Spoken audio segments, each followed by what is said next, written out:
Tommy Richardson wiped grease from his hands with a rag that had seen better decades and contemplated the cosmic irony of being humanity's least qualified representative at first contact. The UES Harmony hummed around him with the efficiency of a ship designed by committees and built by the lowest bidder, which meant Tommy spent most of his time preventing critical systems from expressing their dissatisfaction through dramatic failures. The ship's translation protocols had been acting up for 3 days, turning routine maintenance requests into what sounded like passionate poetry and transforming cafeteria announcements into existential philosophy. Tommy had filed 17 repair requests, each one bouncing between departments like a cosmic pinball game where nobody wanted to be responsible for touching the alien technology. Richardson to bridge, he called through his comm unit, currently duct-taped to his toolkit because the mounting bracket had given up on life somewhere near Jupiter. The translation matrix is still glitching. You might want to postpone the ceremony until I can. Negative, Richardson, came Captain Morrison's voice with the strained patience of someone who'd been dealing with diplomatic protocols for 6 months. The Zephyrian delegation is already aboard. Fix it during the ceremony if you have to, but do it quietly. Tommy stared at the access panel to the ship's translation core, which was currently displaying error messages in what appeared to be 17 different alien languages, none of which he could read. The device hummed with an electronic wheeze that suggested imminent breakdown, like an old computer trying to run software it wasn't designed for. This is going to end badly, he muttered, then grabbed his toolkit and headed for the diplomatic reception hall. The ceremony was already underway when Tommy slipped through the maintenance hatch into the upper level of the reception hall. Below him, Captain Morrison stood at attention beside Ambassador Patricia Hendricks, both wearing dress uniforms that probably cost more than Tommy's annual salary. The human delegation looked appropriately formal and slightly terrified. The Zephyrian delegation, however, was something else entirely. They moved with a grace that made Tommy wonder if they were subject to the same laws of physics as everyone else, their elegant robes shifting colors like liquid starlight. At their center stood a young woman whose presence seemed to bend reality around her like a gentle gravitational field. Princess Lyra Veltharian was everything Tommy had expected alien royalty to be, tall, graceful, radiating authority that came from being born to rule star systems. Her silver hair caught light that didn't seem to originate from the ship's fixtures, and her movements suggested she was accustomed to having her smallest gesture carry tremendous weight.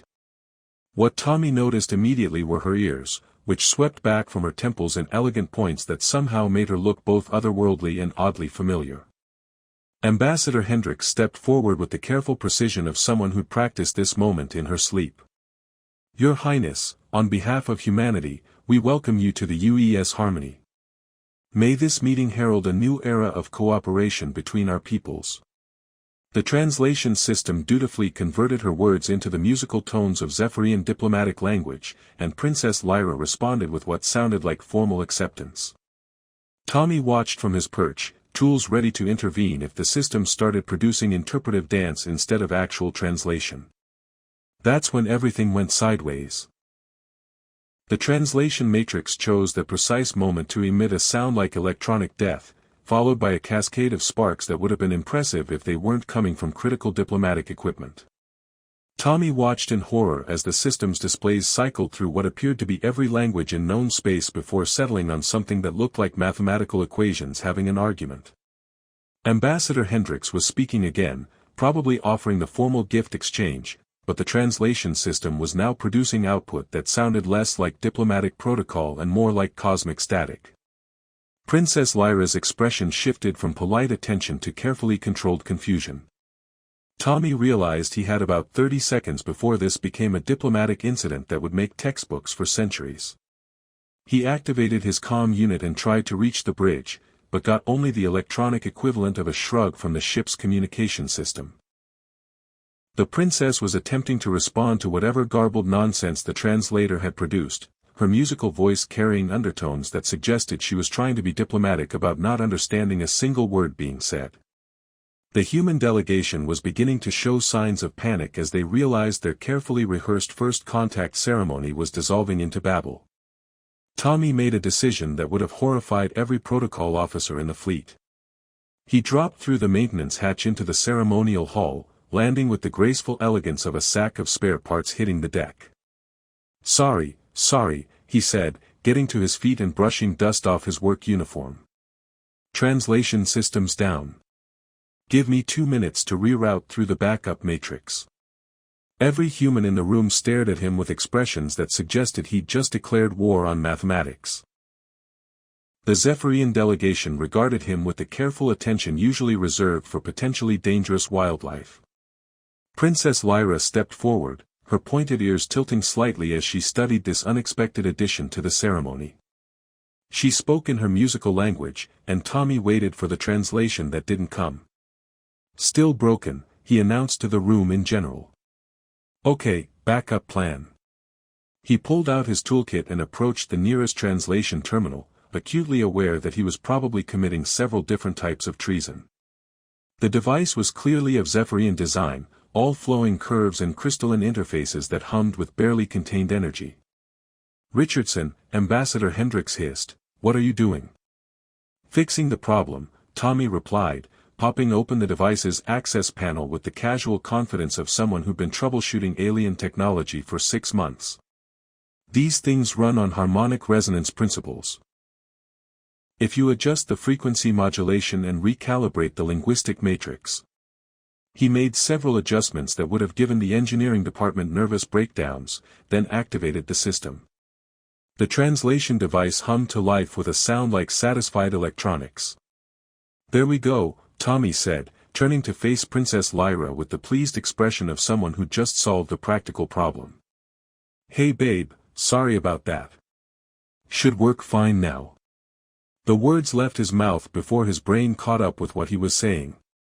In the stunned silence that followed, Tommy realized he'd just addressed alien royalty with the same casual greeting he'd use for ordering coffee. The translation system, operating on backup protocols and makeshift repairs, dutifully converted his words into Zephyrian. What came out sounded like music with undertones that made Tommy's hair stand on end. Princess Lyra's reaction was immediate and completely unexpected. Her elegant composure cracked into what could only be described as surprise, followed by something that looked suspiciously like delight. Color rose in her cheeks, a soft luminescence that definitely wasn't human biology, and she responded in her musical language.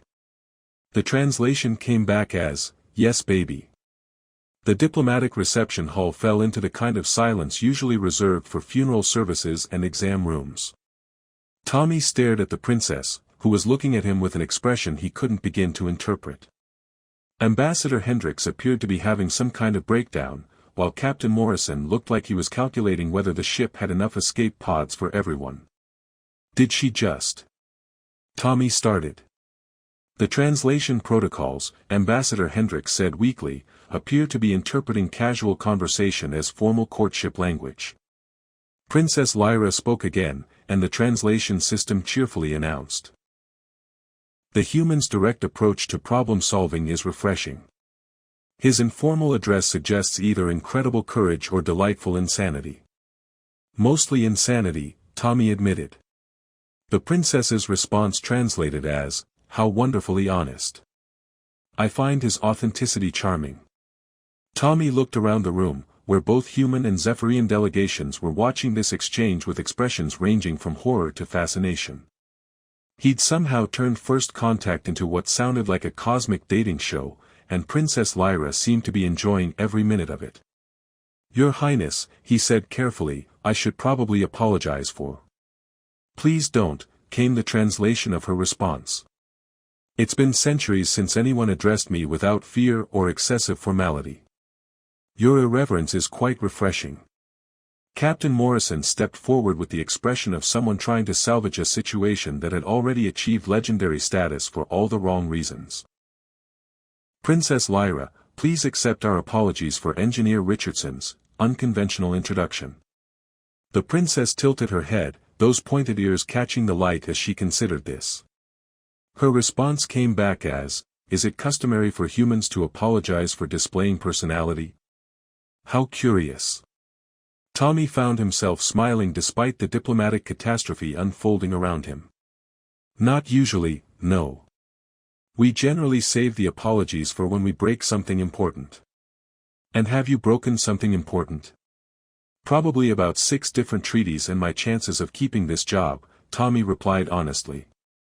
Princess Lyra's laugh was like wind chimes made of starlight, and her translated response nearly caused Ambassador Hendricks to require medical attention. Then we should discuss terms for your employment in my service. The Zephyrian delegation exchanged glances that suggested this wasn't how royal first contact usually proceeded.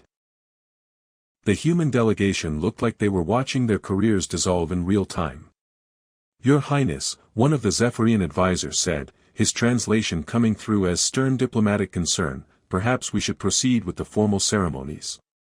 In a moment, Princess Lyra replied, her attention still focused on Tommy. I'm curious about this human engineer who addresses royalty like old friends and fixes our technology with such casual confidence.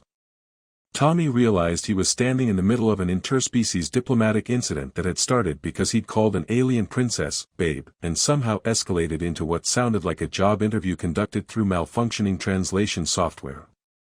This is either going to work out really well, he said to himself, or I'm going to be remembered as the human who accidentally started the first interstellar war with a casual greeting. Princess Lyra's response, filtered through the repaired but still slightly confused translation system, came back as, I prefer to think of it as the beginning of a fascinating cultural exchange. The way she smiled when she said it suggested that Tommy's day was about to get significantly more complicated. Tommy found himself in Princess Lyra's private quarters 3 hours later, wondering how his simple career as a maintenance engineer had evolved into what appeared to be an impromptu cross-cultural sensitivity session with alien royalty. The princess's quarters were a study in elegant functionality, with flowing architectural lines that seemed to bend physics and furniture that adjusted itself to accommodate whoever was using it. Your translation system is fascinating, Princess Lyra said, examining the portable unit Tommy had brought to replace the glitchy ceremonial equipment. It interprets not just words but emotional undertones. Very sophisticated for such a compact design. It's basically a universal remote control that got really ambitious, Tommy replied, then watched as the translation system turned his casual explanation into what sounded like a treatise on the philosophical implications of communication technology. Princess Lyra's laugh was becoming Tommy's favorite sound in the known universe. Your species has a remarkable gift for reducing complex concepts to practical metaphors. It's quite endearing. We're good at making complicated things simple and simple things complicated, Tommy said, attempting to recalibrate the translator's linguistic matrix. It's a special talent. Indeed. For instance, you've managed to turn a diplomatic ceremony into a personal conversation, which should be impossible according to everything I know about human protocol. Tommy looked up from his work. To be fair, I'm not actually a diplomat. I'm the guy who fixes things when they break, which around here is pretty much constantly. And yet you addressed me with the casual familiarity of an old friend, repaired our technology without hesitation, and somehow managed to make the entire Zephyrian delegation reconsider their assumptions about human social structure. That sounds way more impressive than what actually happened, Tommy said.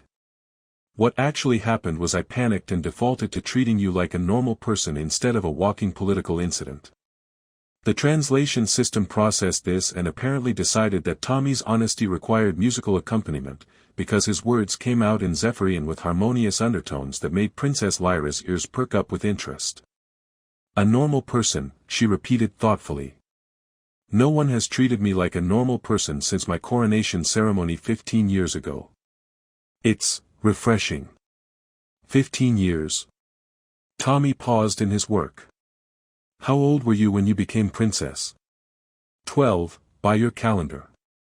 My parents died in a stellar navigation accident, and I inherited the throne during what your species would call middle school. Tommy set down his tools and really looked at her for the first time since the translation crisis had begun.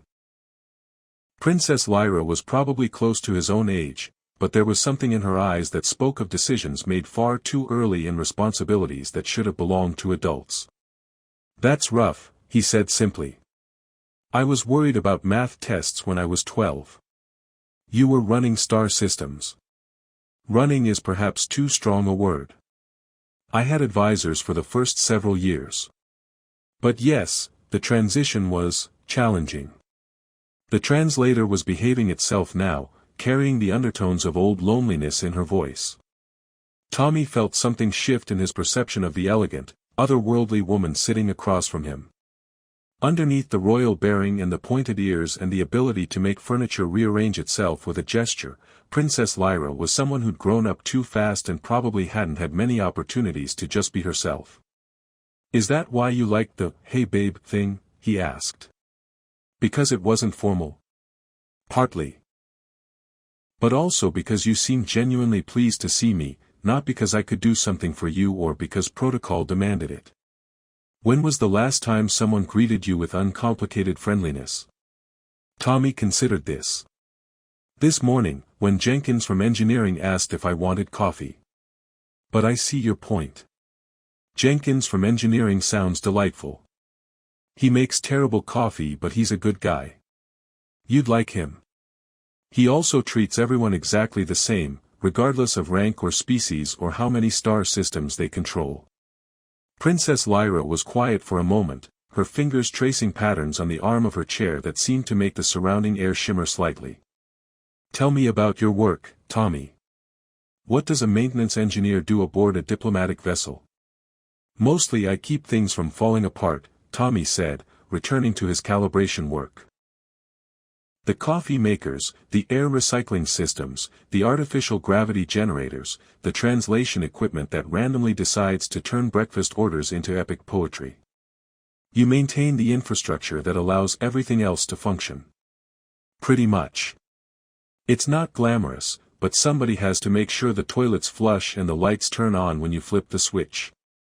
The translation system turned his practical explanation into something that sounded like a meditation on the importance of foundational systems in complex societies. Princess Lyra tilted her head, those pointed ears catching the light in a way that was both alien and oddly familiar. "In Zephyrian culture, we have a saying, the tree that reaches the stars needs roots in solid ground. You are the roots, Tommy Richardson." "I've been called worse things," Tommy replied, then realized that might not translate well. "I mean, that's actually kind of nice. Your casual acceptance of responsibility is remarkable. Most beings I encounter either demand recognition for their contributions or attempt to minimize their importance to avoid accountability. Well, when the captain's toilet backs up at 3 in the morning, there's not much point in trying to pass that off to someone else." Princess Lyra's laugh was interrupted by a chime from her personal communication device. The crystalline structure pulsed with soft light as she answered, and Tommy could hear the musical tones of Zephyrian conversation even without translation. After a brief exchange, she looked troubled. "Captain ZYX wishes to know why I'm spending extended time in private conversation with a human maintenance worker. He's concerned about protocol violations. Is that a problem?" Tommy asked, though he was beginning to suspect the answer. "It could be.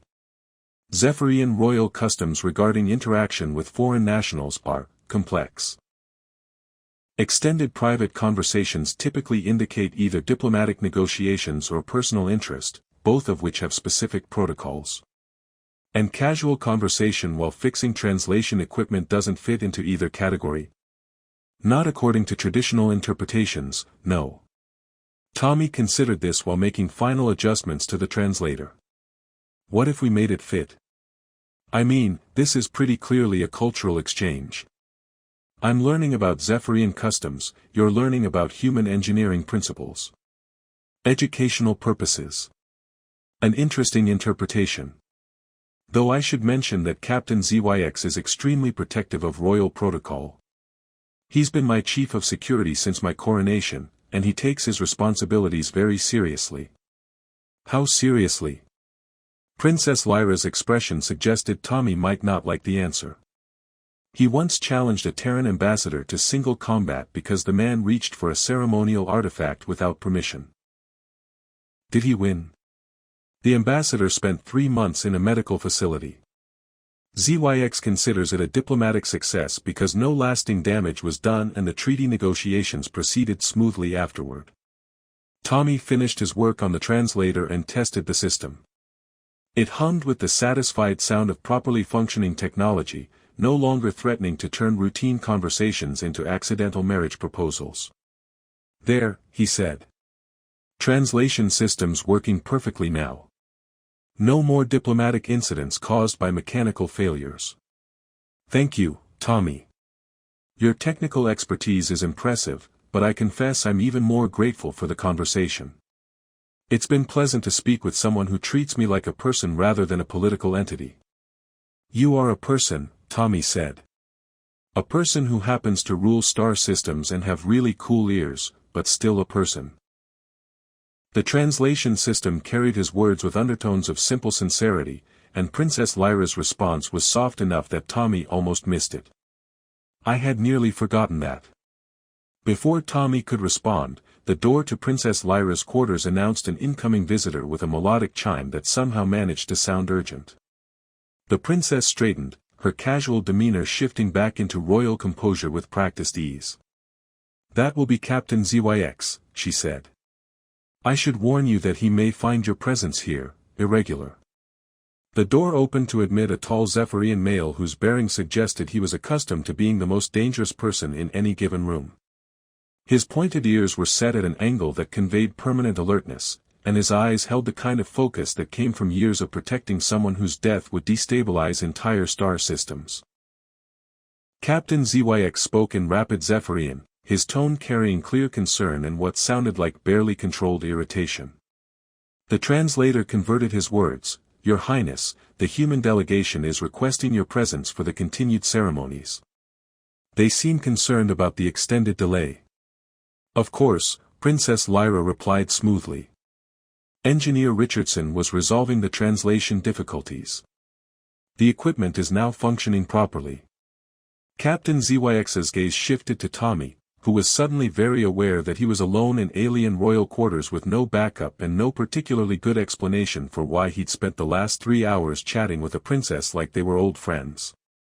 "Engineer Richardson," ZYX said, the translation carrying undertones that suggested he was filing away information for future reference. "Your unconventional approach to diplomatic protocol has been noted." "Just fixing broken equipment," Tommy replied, hoping his voice carried more confidence than he felt. "Standard maintenance procedures." "Indeed. And do your standard maintenance procedures typically involve extended personal conversations with foreign dignitaries?" Tommy realized that Captain ZYX was either testing him or preparing to escort him somewhere unpleasant. "Possibly both. Only when the equipment requires calibration with a native speaker," he said, which was technically true if you squinted at it right. "Cultural context affects translation accuracy." Captain ZYX studied him for a long moment, then turned back to Princess Lyra with an expression that suggested this conversation wasn't over. "Your Highness, with respect, informal interaction with foreign nationals without proper diplomatic oversight could be interpreted as either negligence or personal interest. Both would require formal protocols." Princess Lyra's response carried the weight of royal authority despite her casual tone. "Thank you for your concern, Captain. I'll keep that in mind." The subtle dismissal was apparently clear in Zephyrian, because Captain ZYX bowed and withdrew, though not before giving Tommy a look that promised future scrutiny. "Well," Tommy said after the door closed, "that was fun. I get the feeling I'm going to be having interesting conversations with ship security for the next few days. I apologize for Captain ZYX's intensity. He means well, but he sees potential threats in everything from improper dinner seating to casual conversation. Can't blame him for being careful. You're probably pretty important to a lot of people." Princess Lyra smiled, and for a moment the royal composure slipped enough to show the person underneath. "Thank you for this afternoon, Tommy. It's been the most normal conversation I've had in years." "Anytime, Your Highness. Though next time maybe we should stick to broken coffee machines. Less diplomatically complicated." "Perhaps. Though I confess I'm curious to see what other translation difficulties might arise that require your particular expertise." Tommy was fairly certain that Princess Lyra's smile meant his life was about to become significantly more interesting, whether he wanted it to or not. Tommy was elbow-deep in the ship's waste processing system, contemplating the philosophical implications of interstellar plumbing, when Captain Morrison's voice crackled through his comm unit with the tone of someone delivering bad news wrapped in bureaucracy. "Richardson, report to Conference Room Alpha immediately." "And Tommy? Bring your dress uniform." Tommy looked down at his current ensemble of grease-stained coveralls and recycled dignity. "Sir, my dress uniform is currently being cleaned after the incident with the leaking coolant system." "Find something presentable, Richardson. The Zephyrian Royal Council wants to meet with you." "Officially." Tommy felt his stomach drop somewhere around his boots. "What kind of officially?" "The kind that involves formal protocols and the possibility of interstellar legal proceedings." "Move it, Richardson." 30 minutes later, Tommy stood outside Conference Room Alpha wearing his lease-stained work uniform and what he hoped was an expression of professional competence. Through the transparent aluminum doors, he could see an assembly that looked like a cross between a royal court and a particularly serious academic conference. Princess Lyra sat at the head of a crescent-shaped table, flanked by 4 Zephyrian officials whose bearing suggested they were accustomed to making decisions that affected entire star systems. On the human side, Ambassador Hendricks looked like she'd aged 10 years in the past 24 hours, while Captain Morrison wore the expression of someone calculating whether his retirement package would cover early career termination. Tommy entered the room with the confidence of someone who'd learned that acting like he belonged somewhere was often enough to convince others he actually did. "Engineer Richardson," said one of the Zephyrian officials, a stern-looking individual whose pointed ears seemed sharper than most. The translator identified him as Lord Advisor Korth Velmaken. "You stand accused of initiating unauthorized courtship protocols with Princess Lyra Veltharian, heir to the Zephyrian imperial throne." Tommy blinked. "I stand accused of what now?"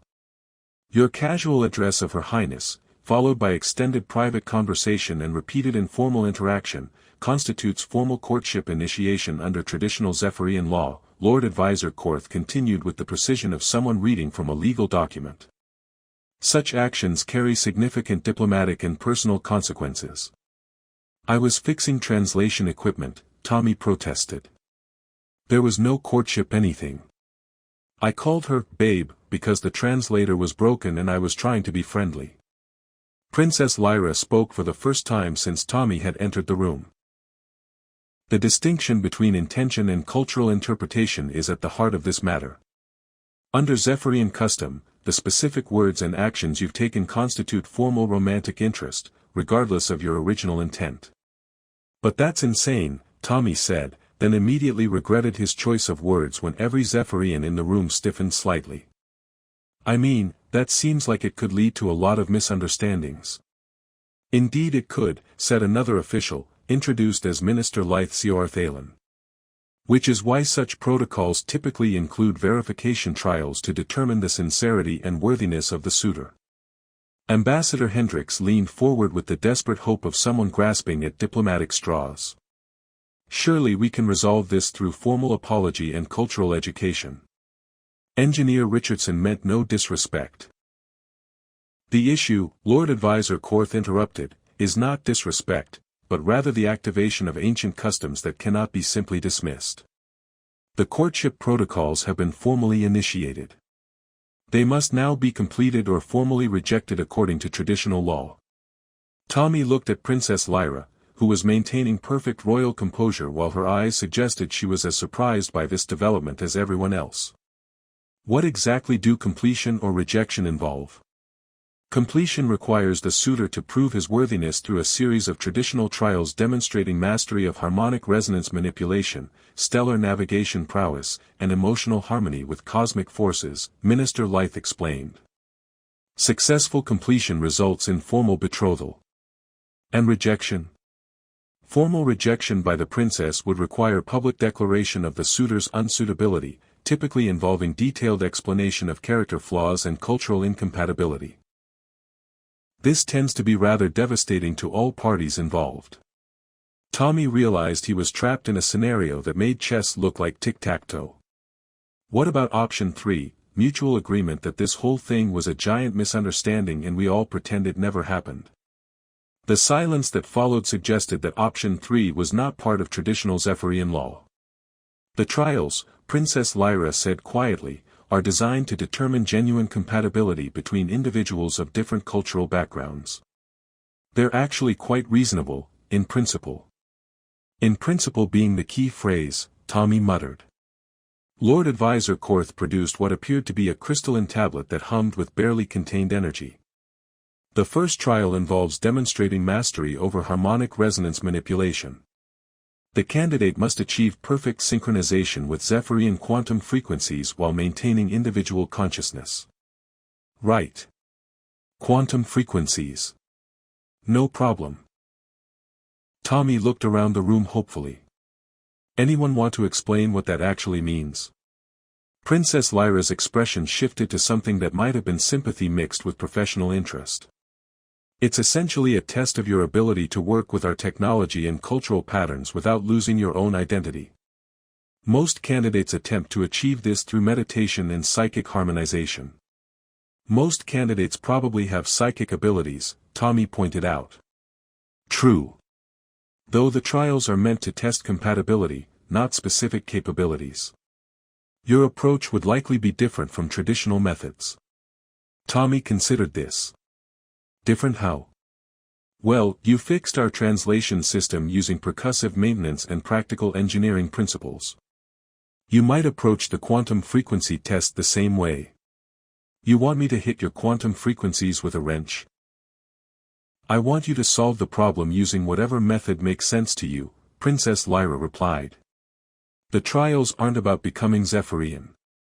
They're about proving that cultural differences can be bridged through genuine understanding and mutual respect. Ambassador Hendricks cleared her throat delicately. Your Highness, while we appreciate the philosophical intentions behind these traditions, Engineer Richardson is not a diplomat or a cultural specialist. He's a maintenance engineer.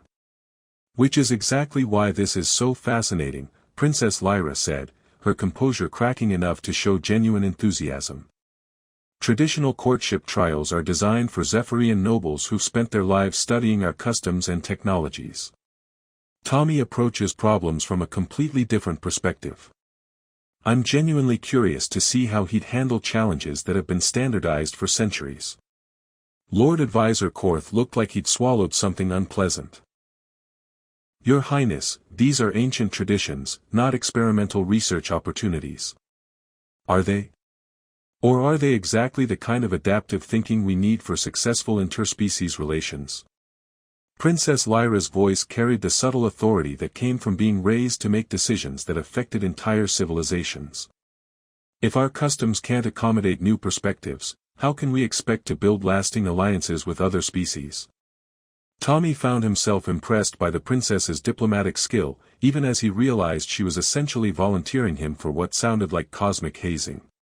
So if I understand correctly, he said, I can either take a series of impossible tests designed for psychic aliens, publicly embarrass myself and the princess, or somehow find a third option that doesn't exist in your legal system. That's an accurate summary, Minister Lythe confirmed unhelpfully. Tommy looked at Princess Lyra, who was watching him with an expression he couldn't quite read. There was hope there, and curiosity, and something that might have been affection despite the ridiculous circumstances that had brought them together. The quantum frequency test, he said finally. What exactly am I supposed to synchronize with?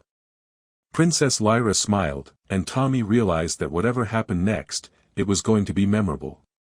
The harmonic resonance patterns that govern Zephyrian technology and social interaction. Think of it as tuning yourself to the frequency of our civilization. Like tuning a radio? Very much like tuning a radio, if the radio was conscious and the frequencies determined the fundamental nature of reality. Tommy nodded as if this made perfect sense. Right. Conscious reality radio. I can work with that. Lord Advisor Korth looked skeptical. You believe you can achieve quantum consciousness harmonization through engineering principles? I believe I can try, Tommy replied.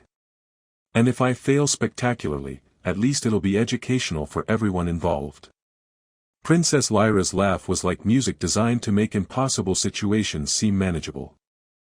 I found that Tommy's approach to problem-solving often yields unexpected results. That's what I'm afraid of, Captain Morrison muttered, apparently forgetting that his comm unit was still active.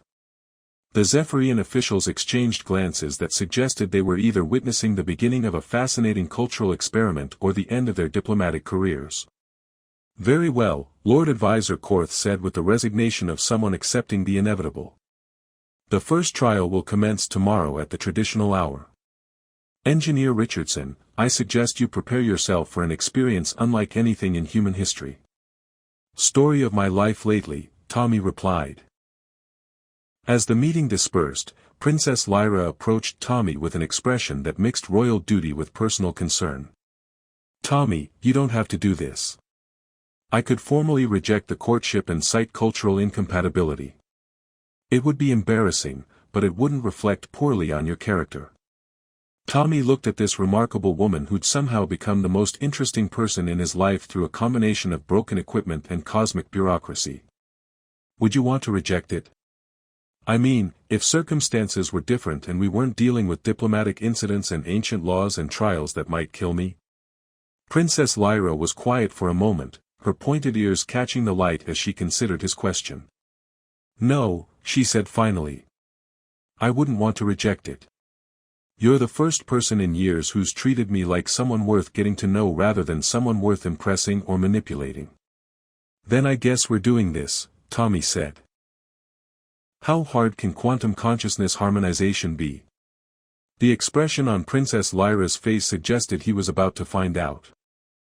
Tommy stood in what the Zephyrians called the resonance chamber, which looked like someone had crossed a concert hall with a particle accelerator and then asked a team of artists to make it beautiful.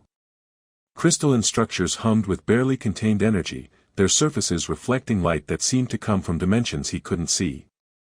The assembled crowd included both human and Zephyrian delegations, various interstellar media representatives, and what appeared to be academic observers from at least 6 different species. No pressure, he muttered to himself, then realized the chamber's acoustics had carried his words to everyone present. Princess Lyra stood at the formal observation platform, wearing ceremonial robes that seemed to be woven from starlight itself. Her expression maintained perfect royal composure, but Tommy had learned to read the subtle signs of her genuine emotions over the past week of preparation. She was nervous, hopeful, and trying very hard not to let either show. Lord Advisor Korth approached with a crystalline device that pulsed with rhythmic light. Engineer Richardson, this is a quantum frequency resonator. Traditional candidates use it to achieve harmonic synchronization with Zephyrian consciousness patterns. The process typically involves deep meditation and psychic alignment with cosmic forces. Tommy accepted the device, which felt warm and somehow alive in his hands. And if I can't achieve psychic alignment with cosmic forces? Then the resonator will remain inert, indicating failure to establish compatibility with Zephyrian cultural frequencies. Right. And what happens if I approach this like an engineering problem instead of a spiritual exercise? Lord Advisor Korth looked as if Tommy had suggested solving mathematics through interpretive dance. The ancient trials have established procedures, Engineer Richardson.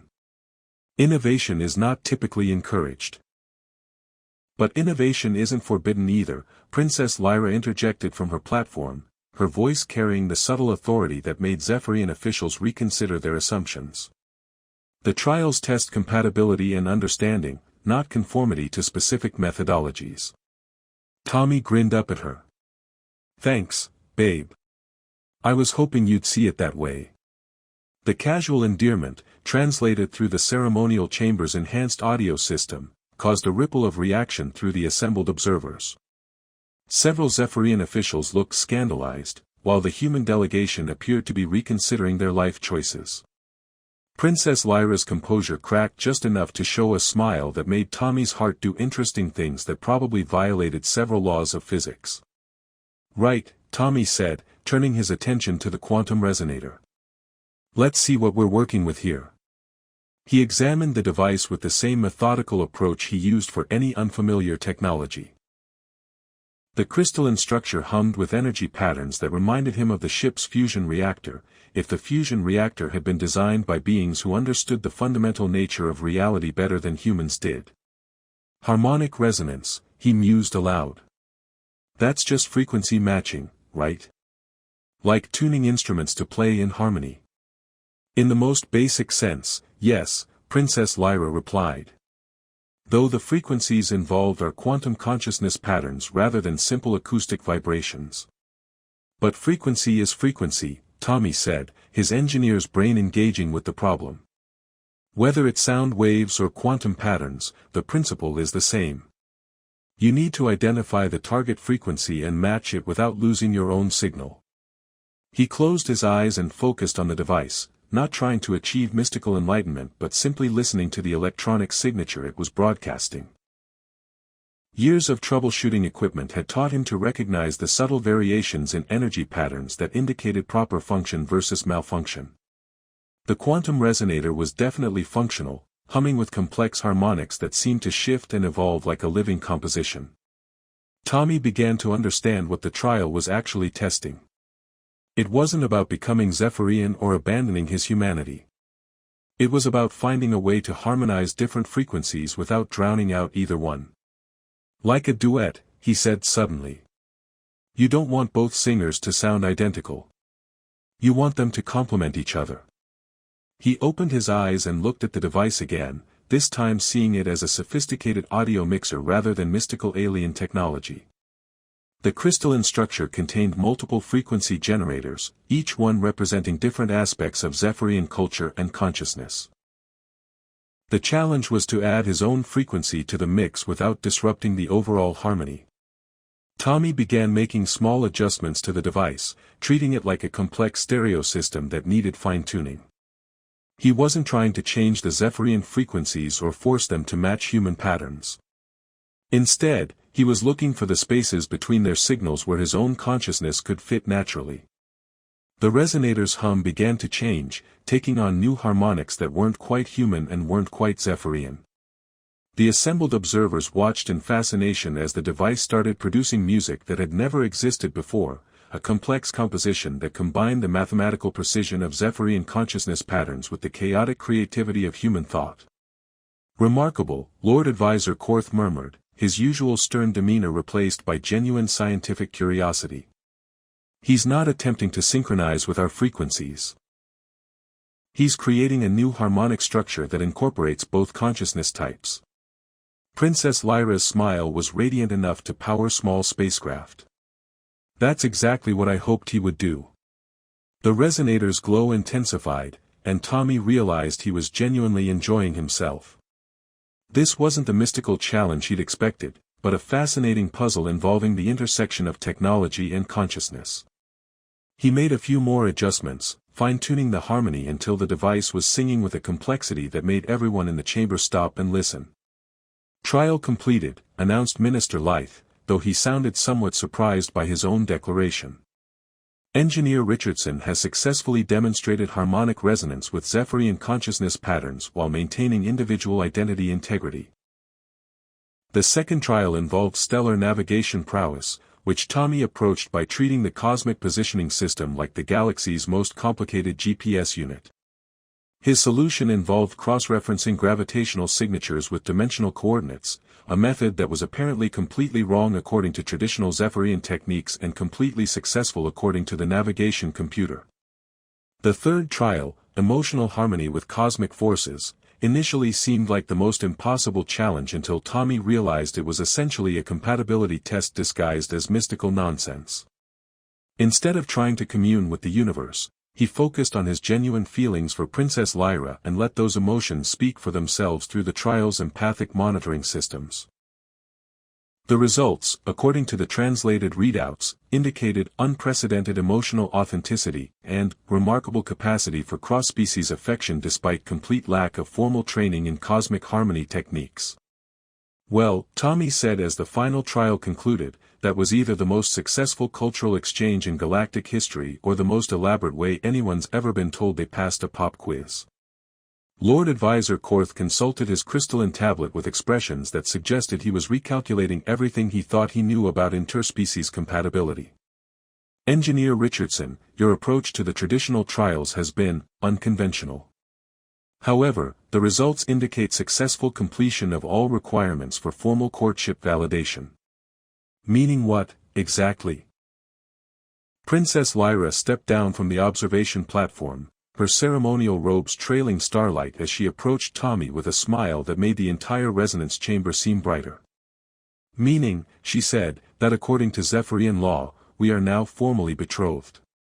Assuming, of course, that you're willing to accept the position of imperial consort to the heir of the Zephyrian throne. Tommy looked at this remarkable woman who'd entered his life through translation errors and accidentally initiated courtship protocols, and realized that somewhere between fixing broken equipment and learning to harmonize with alien consciousness patterns, he'd fallen completely in love. Imperial consort sounds like it comes with a lot of responsibility, he said. Significant responsibility, Princess Lyra agreed. You'd be expected to serve as cultural liaison between our species, help design new diplomatic protocols, and occasionally fix translation equipment when it starts turning routine announcements into marriage proposals. Plus, she added with a smile that suggested she'd been thinking about this for a while, you'd get your own workshop for developing interspecies technology solutions. And a staff of engineers who actually understand quantum mechanics. Tommy considered the offer. 6 months ago, he'd been a maintenance engineer on a diplomatic vessel, worried about broken coffee machines and overdue rent payments. Now he was being offered a chance to help build the future of interspecies relations with someone who made quantum consciousness patterns sound like interesting conversation topics. One condition, he said. Princess Lyra raised an eyebrow. Yes. I still get to call you babe sometimes. In private. When we're not being all formal and diplomatic. Her laugh filled the resonance chamber with joy that the empathic monitoring systems immediately classified as optimal compatibility indicators. I would be disappointed if you stopped, she replied. As the assembled observers began the complex process of formalizing the first human-Zephyrian royal engagement in galactic history, Tommy realized that his accidental career change was probably going to be the best mistake he'd ever made. The wedding, 3 months later, was held aboard the UES Harmony with diplomatic representatives from 47 different species in attendance. The ceremony was conducted using translation equipment that Tommy had personally modified to ensure perfect accuracy, though he programmed it with a special override that would always translate, "Hey babe," correctly, regardless of context. Princess Lyra wore traditional Zephyrian wedding robes that seemed to contain actual starlight, while Tommy wore a dress uniform that had been specially designed to incorporate both human and Zephyrian formal elements. The result was elegant, practical, and somehow managed to look like it belonged on someone who fixed things for a living and occasionally saved diplomatic relations through creative engineering. During the ceremony, when asked to speak about their relationship, Tommy managed to sum up the entire improbable situation in a way that made sense to beings from dozens of different cultures. Sometimes the best connections happen when you stop trying to be impressive and just try to be helpful. Lyra needed someone who'd treat her like a person instead of a princess, and I needed someone who'd appreciate that the most important job in the universe is keeping the lights on and the coffee machines working. Turns out we were exactly what each other was looking for, even if we had to break a few translation protocols to figure it out. Princess Lyra's response was both more diplomatic and more romantic. Tommy taught me that the strongest foundations for both love and interspecies relations are built on genuine curiosity, practical problem solving, and the courage to say, "Hey babe," to the universe when it's being too formal. Their first joint project as a married couple was designing a new class of diplomatic vessels equipped with fail-safe translation systems, improved cultural exchange facilities, and what Tommy insisted on calling, the most advanced coffee machines in known space. The ships were so successful that they became the standard for interspecies diplomatic missions, and Tommy's casual approach to cross-cultural problem-solving evolved into a new field of study that combined engineering principles with diplomatic theory. Years later, when asked about the secret to successful human-alien relations, Tommy would always give the same answer: treat everyone like they're people, fix what's broken, and never underestimate the power of good coffee and casual conversation. Oh, and if you accidentally call an alien princess babe, just roll with it. Sometimes the universe has better plans than you do.